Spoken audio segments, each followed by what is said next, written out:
All right. Welcome in, folks, to the Late Show. Good evening, WNBA and women's basketball fans, and welcome in to the WNBA 365 Network, your 24/7 comprehensive home for all things WNBA and women's basketball on a two-game Thursday night schedule of games. And as, of course, folks, as mentioned during our tweet and Facebook post for the show, our final show for up until the end of this month with the vacation period coming up, starting up tomorrow and also starting on Monday. But good evening, folks. For the meantime, Cal Miller joining you folks here from the Calimax Sports Studios here in San Diego. Again, could be joined tonight by Marquez Anderson and/or Crystal Thomas sometime seating. If not, it'll be on the one-man game. We encourage you folks to send in your questions, comments, or concerns in the event that does happen again once more this evening.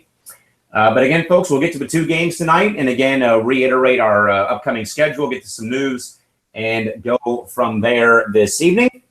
But of course, folks, like normal, Facebook, Twitter, and live chat box wide open for you folks during the course of our show this evening. Hit us up over on Facebook at facebook.com/WNBA365, or you can, of course, send in your tweets to at WNBA365 at Calimac3, or any of our other handles at Pup1010 or at Omarquez with hashtag WNBA365, or you can send your questions, comments, or concerns the easier way in the live chat box to the right on the right corner of your screen on your viewing page, and we'll get to those when we have a break in the action. Again, folks, as a reminder, WNBA All-Star Game voting is underway for this year's 2017 All-Star Game being held on July 22nd in Seattle, Washington at Key Arena. You can vote three different ways by voting on WNBA.com, through the WNBA League app, or you can vote on social media via Facebook and Twitter. Type in the first and last name of the player and use the hashtag WNBA vote and send your favorite players, to the Emerald City for this year's mid-season classic up there in Seattle. But again, the All-Star Game will be held on July 22nd at 12:30 Pacific Time, 3:30 Eastern from the Key Arena in Seattle, Washington. Moving now, folks, to our two-game schedule tonight, starting off with the earlier game this evening. The Fever and Dream hooked up today from Bankers Life Fieldhouse in Indianapolis, and the Fever come away with a victory over Atlanta, 85-74 for the Dream. Tiffany Hayes and Bria Holmes combining for 34 points, 17 points each for the latter. While Erica Wheeler, again, folks, has another breakout game for Indy, 20 points, and Tiffany Mitchell chips in 14 for the Fever's winning cause. And I know, folks, that we had somewhat talked a bit last show and the past couple shows about the Dream again, really playing well so far in spurts. But again, they got off that three-game losing streak a couple days ago, but again, back in the loss column this evening. And again, I still think that, as we have kind of somewhat talked about on here in regards to this, is with Holmes and Hazen playing great. I mean, it's just now, at least in my case, it's now a matter, though, of who's going to be that third or fourth player or fifth player to really help out the Atlanta scoring and get that scoring burden lifted off the shoulders of Holmes, Hayes, for the both of them. And again, tonight, as mentioned, 34-point combined effort between those two players. So now it's just a matter of who's next in line. Hayes and Holmes are 1 and 2 in line up front. Who's 3, who's 4, who's 5, and so on down the road. So really, who is going to be the next player that really does step up and help out Atlanta in the scoring department sometime soon, hopefully. So we'll see what Atlanta actually does. But again, for the most part, I still would say is still probably one of the more surprising teams so far is Atlanta. Again, as we have talked about and somewhat have talked about during the offseason and now up until now, how will this team play without Angel McCoughtry? And so far, at least still through the sample size of games, folks, we just right now at least looks like for Atlanta hitting the 10-game mark, still sitting pretty, and so far this season for Atlanta. And good to see our buddy Todd Mintz. He says, as time goes on, Angels' loss is being felt more and more for ATL. Tonight, they could not get any sustained runs. And I think, though, that kind of somewhat goes to the Fever side of the story, Todd, I think. I mean, I also missed most of this game tonight. But I think with Atlanta was, obviously offense not in rhythm and things included. As we do now, folks, welcome in our good buddy Marquez Anderson from the Project Spurs Network and StarsHoops.net. Of course, Marquez, we thank you, man, for staying up late this evening. I know it's about 1:35 in the morning back in Louisiana or back in Mississippi, man. But hey, we thank you for staying up late. And how's it going tonight? It's going good. Good to hear, man. We were just diving into the Atlanta-Indiana game. Again, the Fever win 85-74 at home this evening. Marquez, getting to Todd's point again, he says as time has gone on so far, and I think we both are in agreement here, that as time has gone on, that McContry's loss is somewhat being felt more and more for Atlanta so far this season. And Todd says that they could not get any of their runs sustained tonight. Marquez, what do you think, though, about that? Because obviously, I'm sure it was a question mark, a red flag, or an eyebrow raiser for most of us, I think all of us included here, that when Angel made the announcement she wasn't going to play, that it somewhat, I think, was a minor shockwave. But Marquez, would you agree, though, that as time has gone on, though, that we have somewhat kind of, in a small way, seen Angel's absence somewhat hurting ATL in your mind? Or what do you think of what you've seen over the past couple of games, and especially tonight for ATL? Yeah, you can say that. I think for them, it just really takes finding someone that can be consistent. I know some nights it'll be Elizabeth Williams, and then one night it'll be Tiffany Hayes, and then it'll be Bria Holmes, or vice versa. It's really never that one or two or three consistent players performing at that level each and every game. It's usually one or the other. And tonight it was Tiffany Hayes and Bria Holmes. They both had 17, and everyone else kind of wasn't able to get it going as much. But I think, of course, when you have a player of Angel's caliber missing, it's going to take a toll on your team eventually. And I think you just kind of see Atlanta slowing down a bit because of it. Yeah, not having the offensive star or the marquee piece of your puzzle, of course, it doesn't help. But again, Hayes and Holmes combining for 34 points tonight for ATL this evening. Marquez to the Fever, and again, Erica Wheeler has really somewhat put her name on the map, much like what I said on Tuesday about Chelsea Gray putting her name on the map over with the past couple of games that she's had, including the night. We'll get to that momentarily. But Marquez, Erica Wheeler, though, I mean, obviously, somewhat of a journeywoman has gone through so many waves and roster moves and trades, but again, somewhat finding a home in Indy, but also, as mentioned, somewhat getting her name out there and really establishing herself and her presence. And again, another big game, 20-point effort in the victory for the Fever. Marquez, what would you say about Wheeler's play? Because again, it just looks like, a player but someone had, a rough go in regards to, again, as mentioned again, being waived by teams or being cut or traded. Marquez, it looks like, though, that she really has found a home, but also has really, really played well in spurts for the Fever so far this season. What do you think? Yeah, she's been terrific. And I think a lot of her success this season can kind of be attributed to Pokey Chapman, because she really, really does well with her point guards, no matter who it is on her team. You can almost always count on her point guards performing at a high level, and Wheeler's doing that this season. And it's been really, really fun to see her really progress and come into her own on this team, because they've really needed it. Marquez, a player in the spotlight is Tiffany Mitchell. We've seen Tiff burst on the scene out of being drafted by the Fever just a couple of years ago. And again, 14-point effort for Tiff tonight. And again, obviously growing pains in her first season, but now, man, she is becoming, the player that the Fever hoped that they were going to get out of her. So again, 34 combined point effort out of both Holmes and Hayes, and 34 points combined between Wheeler and Mitchell. And, Marquez, overall thoughts, I guess, on the Fever tonight, because, again, more so, I know we had a lot of question marks, a lot of, like mentioned. Marquez, what has really impressed you, though, about the Fever's play so far in the first year post-catch? They've taken their fair share of bumps, but in a lot of their games, they've really fought hard, and they've really been able to maintain some type of competitiveness each and every time out, and I think that's really admirable for them. You see people like Erica Wheeler stepping up. Natalie Achanwest had some really good spots for them this season. Candice Dupree has been really good for them. She's been that veteran leader that they kind of missed out on, since they don't have Catchings anymore. And I think they're a team that's going to be able to kind of stay in that bottom part of that playoff race, especially if they can get January back sooner rather than later. But yeah, I think overall they have really competed, and they've really fought hard. So again, folks, Fever over the Dream from Bankers Life Fieldhouse, 85-74. Bria Holmes, Tiffany Hayes, 34 combined points. Erica Wheeler, Tiffany Mitchell, 34 combined points in the winning effort for the Fever. 34 points combined between Holmes and Hayes in the losing cause for Atlanta.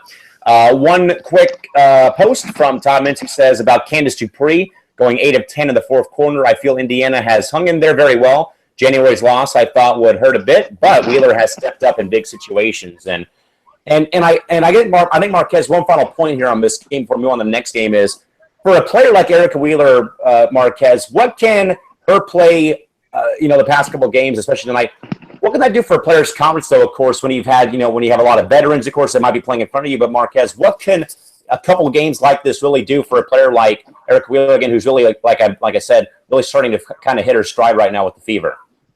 Well, it's huge. I think Wheeler is a type of player that really feeds off of her energy, and she really can infuse that into the team. She really, when she's on, she's on.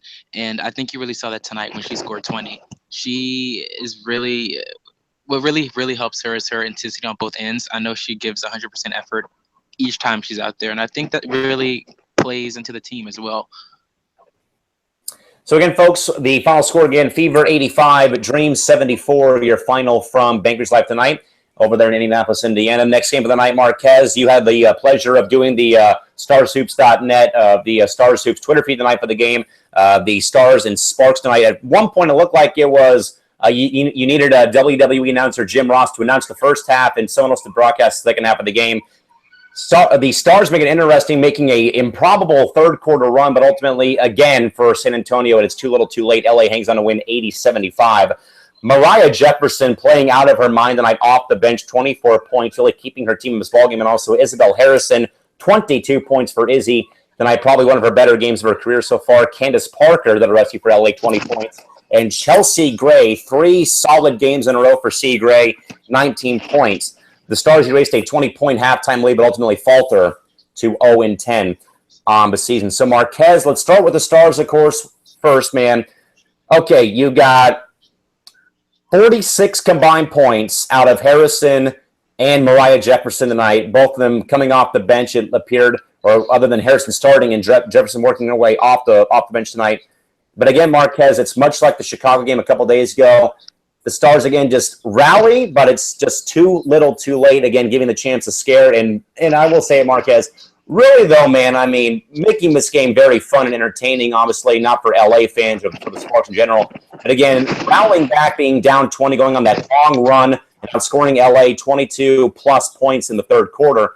Marquez, I mean, it was a totally different game, man, once the third quarter started. But again, Marquez, what do you see different, or what do you see that went wrong for the Stars tonight in this game? Probably, I would assume, attributing the first half start tonight, again, getting behind by so many points. But overall thoughts are what for the Stars' loss tonight? Well, yeah, it was completely a tale of two halves. The team looked completely different in that second half, and that was largely part of Mariah Jefferson and Isabel Harrison starting out there. I think in the first half, you really saw how discombobulated the offense can be. Because I don't think what she was putting out there to start was really what needed to be out there, and I think you saw that, and why Kelsey Plum and Erica DeSouza didn't see much action after that first half. But Mariah Jefferson, you saw it in the past couple of games. She's really been that spark plug to kind of lead those comebacks for the team. De'Arca Hamby had a really solid game off the bench, 14 points, 7 rebounds. Isabel Harrison was playing out of her mind in the second half. But ultimately, the hole that they dug in the first half was just too big to mount, and LA is just too good of a team.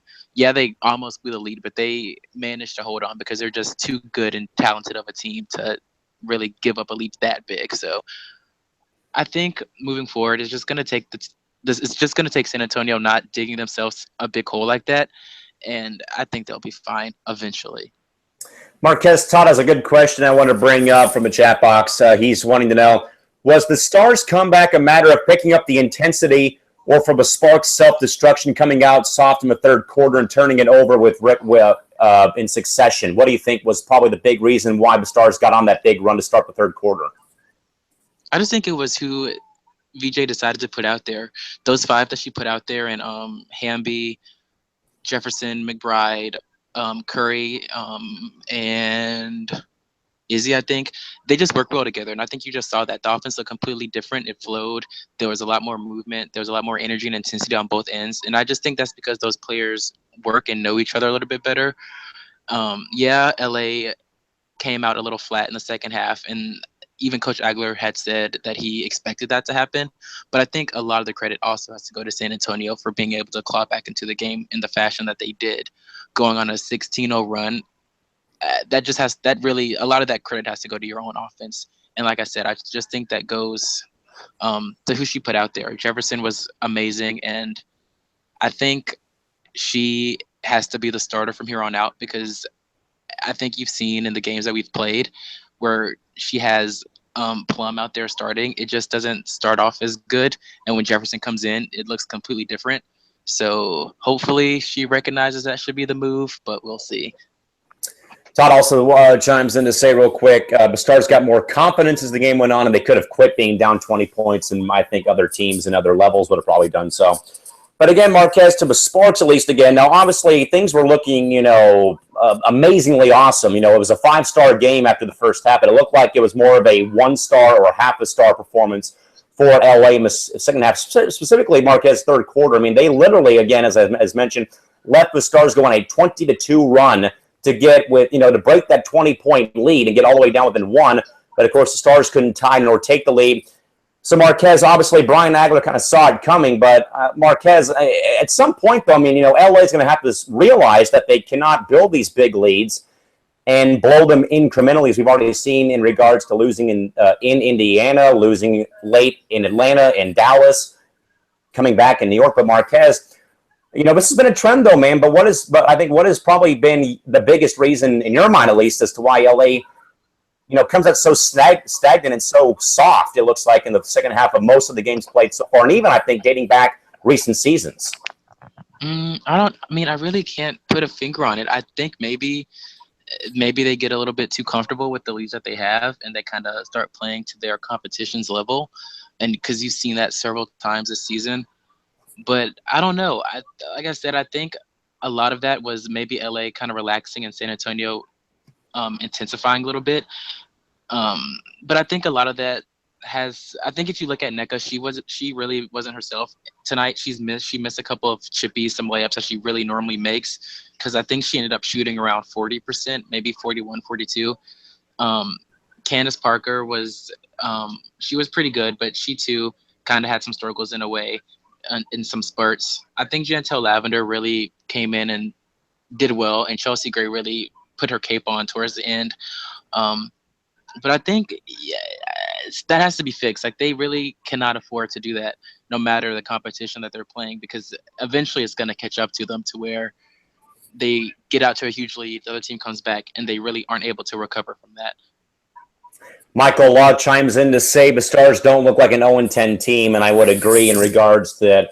Or not really. Well, not. I would agree in regards to the fact, obviously, that the old saying, don't judge the book by its cover, in regards to how a team might play, and that's one thing. And he also says, and Michael also says, LA getting tired, perhaps. Maybe it's time to broaden the rotation, perhaps, with them.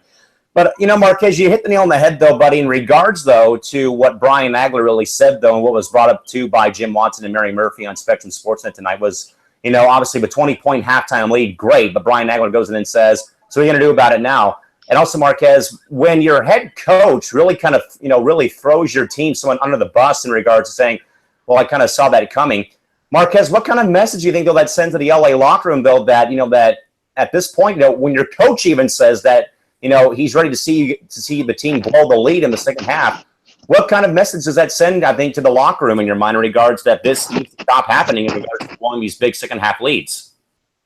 Well, yeah, from his perspective, it's unacceptable. Like, you can't consistently blow leads like that. And for the team, I think they have to realize that they have to get it together too.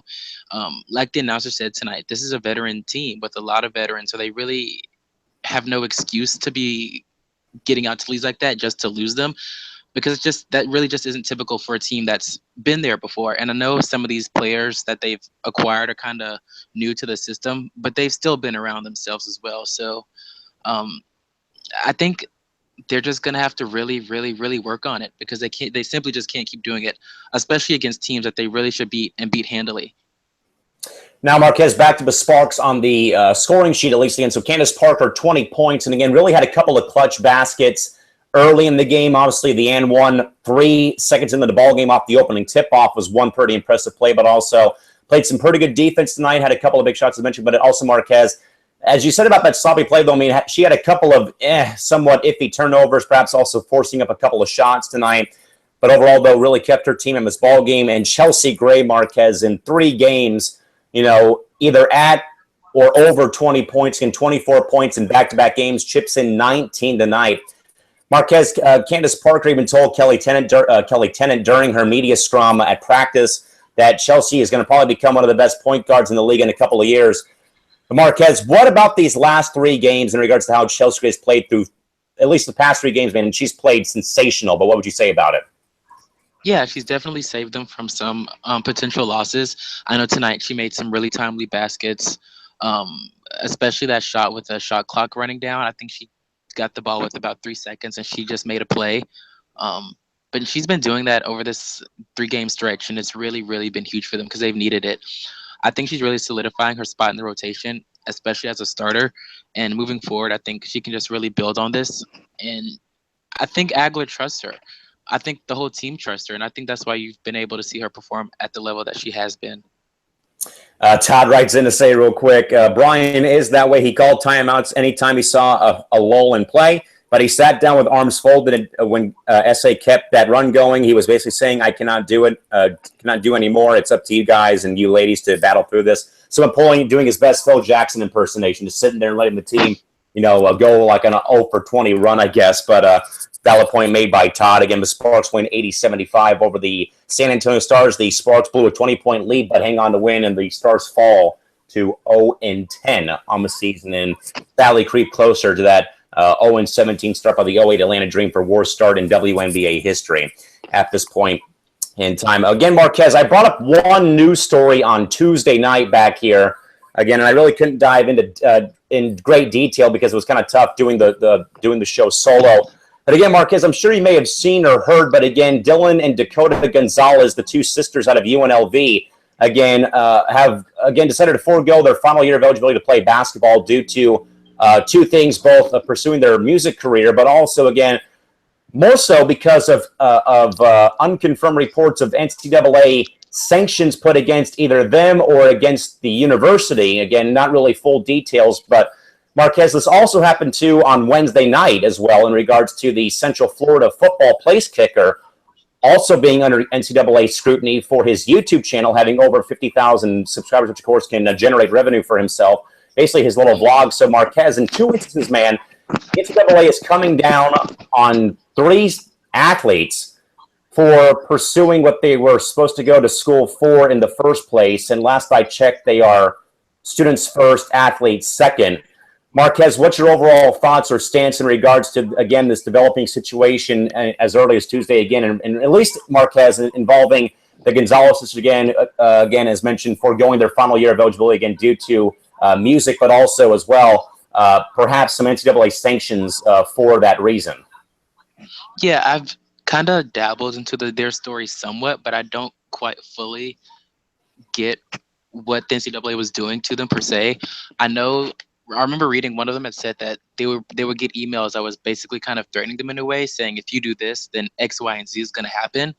But really, I knew they made music, but if they were in college, if they weren't making money from that music, I don't see why it's a problem unless they were.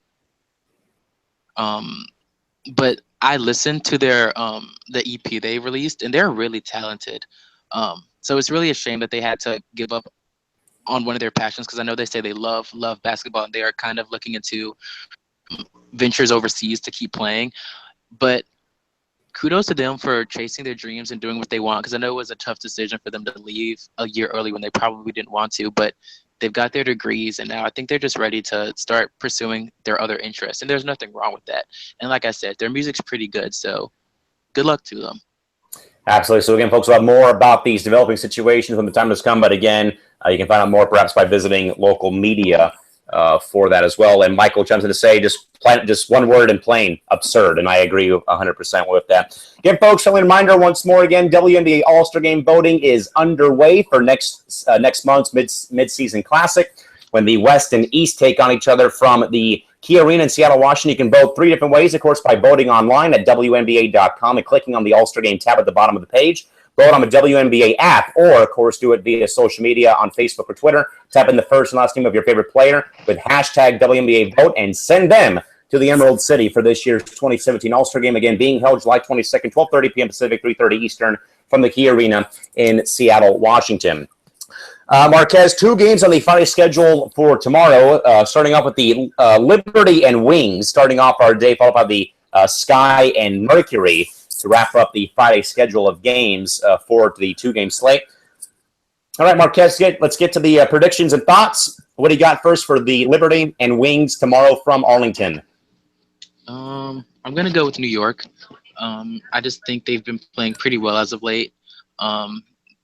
On paper, they have the better team, but obviously we see that doesn't really mean much. But I still think they should be able to get the job done against Dallas. I think Tina Charles is going to have a really big game. I think she can really take advantage of their post defense in Dallas because they don't really have any right now. So I think that's kind of why I'm leaning towards New York's way. You know, Wnba, I'm going to go with New York again because I think they're due for a breakout and rebound game after getting their doors blown off by the Sun in Unkinsville last night, 24 hours ago up there in CT.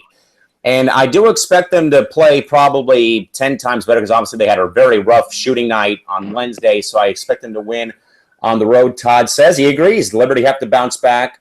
Here they were awful versus CT, and I'm going with the Merc over the Sky because they come into LA in a big game on Sunday. So both and I go with New York. So Marquez, what do you got for Chicago and Phoenix? I'm gonna go with Phoenix. I think Chicago's really been all over the place, to say the least. I think that Phoenix has just been playing better, more consistent right now. I think Brittany Griner is going to probably have another big game because she's been terrific for them. I think Diana Taurasi is probably going to have a solid performance as well. And I just don't think Chicago will have enough offense to keep up. Yeah, I'm also going with an X on the tic-tac-toe board as well, but also Marquez, it's time for another record to fall. I am hoping, and I would love to see Diana Taurasi go for 30 and become the WNBA's all-time leading scorer in league history. And I think, though, that obviously Chicago's had so much turmoil this season between injuries and, of course, losing personnel in the offseason. But so far, definitely going to go with Phoenix in this one. Also going to go with New York on the road. But again, folks, your 2-game schedule on Friday. Liberty at Wings and the Sky at the Mercury is your 2-game slate for Friday's action. And by the way, folks, as a reminder, we will be off there tomorrow as well to coincide with our vacation period starting on Monday through June 26th. With that, Marquez, how about your final thoughts on the 2 games tonight? Again, Fever over the Dream, and again, LA hangs on after it incrementally blowing a 20-point lead after halftime. What do you got?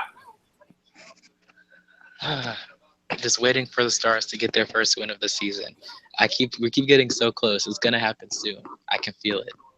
The time's coming, but hopefully, Marquez, people don't start posting those memes of the skeleton holding his beer saying, Let's wait until the Stars win their first game, and all is just the skeleton meme of the guy holding his beer. But again, folks, Fever over the Dream, 85-74. Sparks over the Stars, 80-75. And by the way, folks, happy 30th birthday to the online phenomenon known as the GIF or the GIF file. Happy 30th birthday here today for those great things that we always see all the time. Again, folks, one friendly final reminder, as mentioned, again, due to vacation period coming up on Monday, again, we will be off air starting tomorrow, and we'll be off air through June 26th when we get back on air here sometime later this month. And by the way, folks, on June 27th, we will, by the way, be having a extended edition of the program to honor Pat Summitt's legacy 1 year later, post her passing on June 27th, coming up roughly in 2 weeks on Wednesday night, June 27th. With that, folks, for our good buddy Marquez Anderson from the Project Spurs Network, or Project Spurs, and SA and StarsHoops.net, and for our good folks in the chat box who, again, took time to watch the show tonight and chime in, this is Cal McClurg for our entire network staff. We, again, folks, thank you guys very much for joining by and seeing us, and we'll see you folks back here on June 27th in roughly 2 weeks following the conclusion of my vacation to the Silver State and to Las Vegas and Reno, Nevada. Take care, folks. This has been the WNBA 365 Network. Take care, folks. Enjoy all the action, and good night. Bye-bye.